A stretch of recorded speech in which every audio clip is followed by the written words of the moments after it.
В межсезонье Елабуга выглядит особенно неприглядно. Возможно, такая картина характерна для всех российских старинных городков, где устаревшая инфраструктура уже не оправдывает ожиданий человека другой эпохи. Елабуга как будто бы пребывает на стыке веков, и в этом проявляется ее неповторимое очарование. Город, который стал убежищем для поэтов, который взрастил известных меценатов, художников, врачей и педагогов. Вот о последних стоит упомянуть отдельно, так как Елабуга в системе народного просвещения всегда занимала особое место. Этот небольшой уездный город всегда ассоциировался с педагогическим образованием, так как именно здесь находится старинное учебное заведение. Говорят, что вот это роскошное здание супруга мецената Стахеева построила специально для женского епархиального училища. Первыми студентами были 200 человек. Все они были девушками, и их готовили, как говорили раньше, для домашнего учительствования.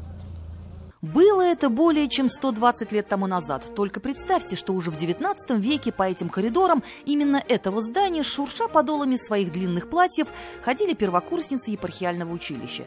Спустя века студентки педвуза, конечно же, выглядят менее скромно. Здесь отнюдь не практикуются пуританские взгляды. Но одна общая черта все же сохранилась. Как и 120 лет тому назад, этим студентам также придется нести науку в массы. Если это левое полушарие, то это... в науке считается стратегическое полушарие, отвечающее за конкретные действия, а правое полушарие – это так называемые творческие люди. Небольшой черный чемоданчик для взятия показаний. Практически детектор лжи. Только у этого оборудования более гуманная миссия. На факультете психологии и педагогики с помощью современных устройств учат различать психологические особенности ребенка. Специальный сканер поможет распознать деятельность правого и левого полушария мозга. От этого зависит степень восприятия учебного материала ребенком.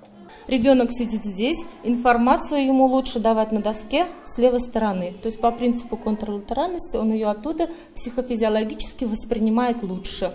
По словам педагогов, такими черными чемоданчиками должны быть вооружены все педагоги-психологи, особенно в условиях современной школы, где все чаще возникают проблемы, связанные с психологическими рисками. На факультете будущие учителя практикуют новые прогрессивные методики, одной из которых является так называемая модель обратной связи. Проще говоря, педагогов учат не просто давать детям знания, а получать от них обратную реакцию на эти знания. Поменялся мир, в котором мы живем.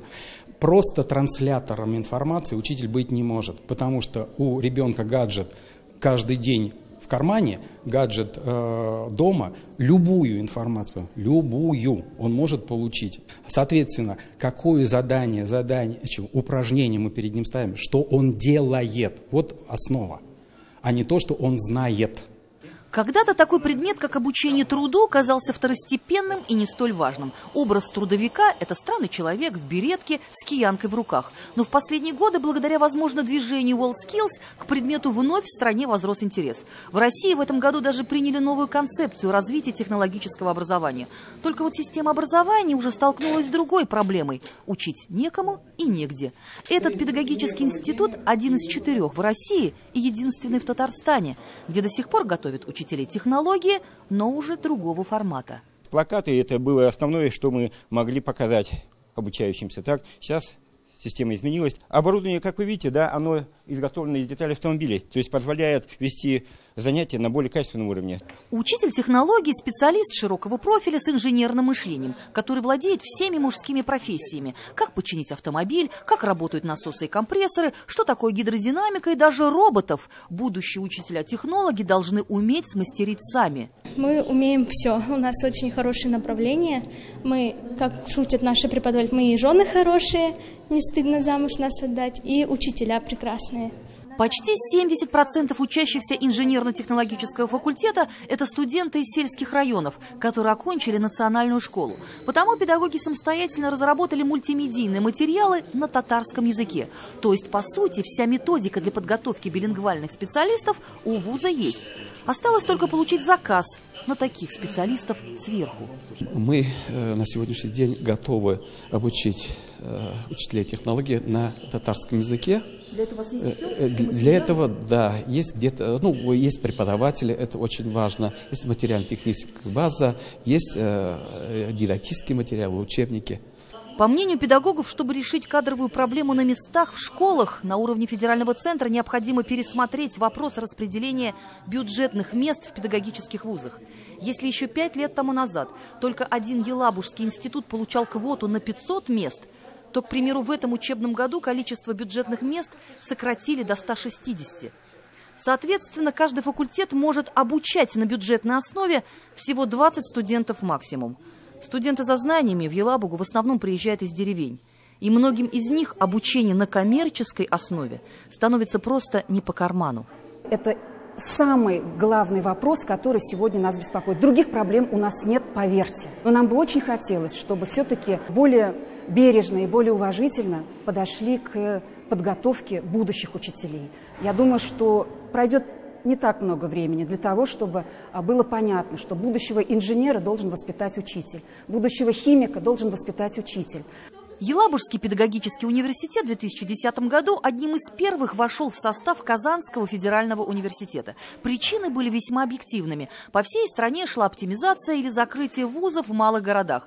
Судьба Елабужского педвуза также висела на волоске.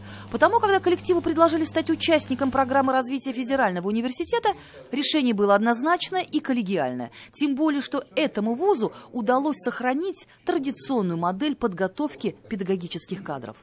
Предметная подготовка дается в полной параллели с методикой. Весь коллектив работает над одной целью – подготовка будущих педагогических кадров. Мы не работаем в физике только над тем, чтобы научить физике, иностранный язык только для того, чтобы научить иностранному языку. Нет, у нас весь коллектив работает над одной очень важной и цельной задачей – подготовка будущих учителей, наших коллег.